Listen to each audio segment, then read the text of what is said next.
Close your eyes for a second. Just imagine tomorrow morning. Same bed, same phone, same bank app. Your salary didn't change.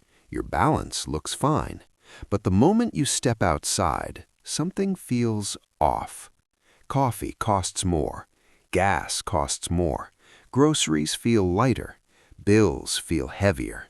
No emergency alert, no breaking news. No one announced anything, yet somehow your money is worth less than it was before. That uncomfortable feeling, that's not in your head, and it didn't happen by accident. Money doesn't slowly lose power on its own. It's designed that way.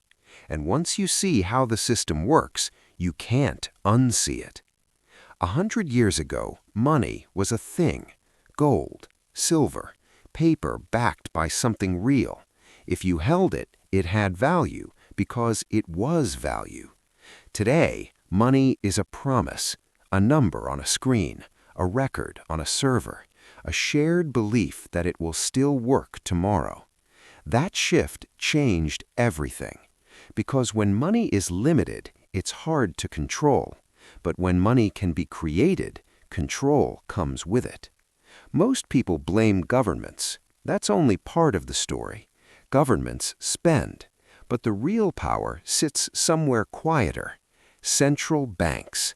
Boring name, massive influence. Central banks decide one simple thing that shapes your entire life.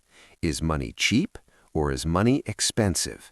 They do it through interest rates. Think of interest like gravity for money. When rates are low, borrowing feels easy. People take loans, businesses expand, stock markets climb, homes get more expensive. Everything feels fine, even exciting. But that growth isn't free. It's borrowed from the future. When rates rise, gravity gets heavier. Loans hurt, monthly payments bite, businesses slow down, hiring freezes, stress spreads. And here's the key part. You don't get a vote. Your paycheck doesn't get consulted.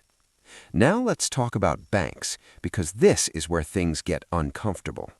Banks don't just lend money, they create it. When you take a loan, new money is born, not transferred, created. When you pay it back, that money disappears, which means the entire system runs on one thing: debt. More debt creates more money. More money pushes prices higher. This is where inflation enters. Inflation isn't a mystery. It's not a natural disaster. It's math. If money grows faster than real things, prices rise. But here's what most people miss. Not everything gets expensive at the same time. First, assets inflate. Stocks, real estate, investments. Wages come later, much later. That's why life feels expensive long before your salary catches up. By the time it does, the gap is already locked in. This isn't a conspiracy, it's the structure. Zoom out for a moment. What is money really? It's not paper, it's not numbers. Money is trust. We accept it today because we believe it will work tomorrow. That belief is fragile. As long as people trust the system, it survives. When trust weakens, money loses weight fast. That's the real risk. Not inflation, not recessions, confidence. Most people never notice the change because it happens slowly, quietly, over years. By the time it feels obvious, the damage is already done. So the question isn't why money feels weaker every year.